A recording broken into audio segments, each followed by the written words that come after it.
திராவிட முன்னேற்றக் கழகத்தின் தலைவரும் தமிழக முதல்வருமான மு.க. ஸ்டாலின் பதவி பறிக்கப்படுவது உறுதியாகிவிட்டது. இந்திய அரசியலமைப்பு சட்டத்தை மீறி செயல்பட்டுள்ளார். நாளை நடைபெறக்கூடிய தமிழக பட்ஜெட் தாக்கல் கூட்டத்தில் அதன் முன்னோட்டம் ஒன்றை தனது இணையதள பக்கத்தில் வெளியிட்டிருக்கிறார் முதல்வர் மு.க. ஸ்டாலின் அவர்கள். அதாவது, இந்திய மதிப்பின் ரூபாய் நோட்டை குறியீடாக வைத்திருக்கின்ற லோகோவை மாற்றி தமிழ் ரூ என்ற எழுத்தை லோகோவாக பயன்படுத்தியிருக்கிறார். இது சட்ட திட்டத்தின்படி நிச்சயம் பாதிப்பை இந்தியாவின் குறியீட்டை மாற்றக்கூடிய வகையில் அமைந்திருப்பதாகவும், இந்தியாவில் உள்ள அனைத்து மாநிலங்களும் ஏற்கனவே பதிவு செய்யப்பட்ட அந்த லோகோவை மாற்றி தமிழகத்தில் மட்டும் புதிதாக ரூ பயன்படுத்தப்படுவது மிகப்பெரிய தவறு என்றும் தமிழக பாஜக தலைவர் அண்ணாமலை அவர்கள் கூறியுள்ளார்.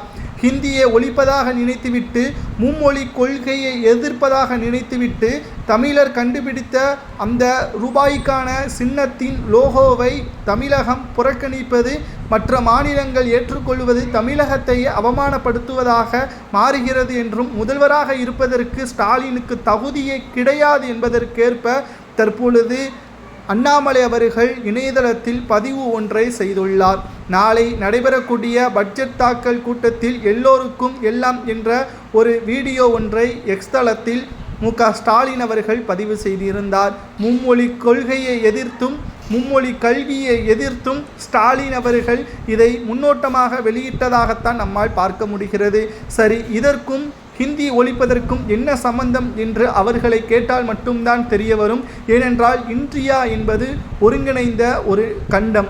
அதில் அனைத்து மொழிகளும் அனைத்து மாநிலங்களும் தமிழர் கண்டுபிடித்த உதயகுமார், அதுவும் திமுகவின் முன்னாள் எம்எல்ஏ மகன் உதயகுமார் தான் அந்த லோகோவை கண்டுபிடித்துள்ளார். அதை பயன்படுத்தாமல் புறக்கணிப்பது தமிழக மரபை புறக்கணிப்பதாகவும் தமிழர்களது வளர்ச்சியை புறக்கணிப்பதாகவும் அமைந்துவிடுகிறது.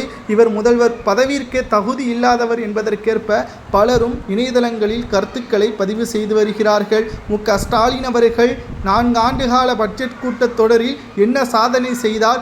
5வது ஆண்டில் குறிப்பாக தமிழக மக்கள் வெற்றியடைய 2026 சட்டமன்ற தேர்தலில் திமுகவின் வெற்றிக்காக தமிழர்கள் உழைக்க வேண்டும் என்பதற்காக பல பொய்யான வாக்குறுதிகளை நிறைவேற்றுவதாக நாளை நிச்சயம் நாம் பார்க்க முடியும் என்று அண்ணாமலை கூறியிருக்கிறார். உங்களது கருத்துக்களை கூறுங்கள். மு.க. ஸ்டாலின் அவர்களது செயல்பாடு ஹிந்தியை ஒழிப்பதாக நினைத்துவிட்டு தமிழர் கண்டுபிடித்த இந்தியா மதிப்பை குறிக்கும் குறியீட்டை ஒதுக்குவது சரியா தவறா என்பதை கூறுங்கள்.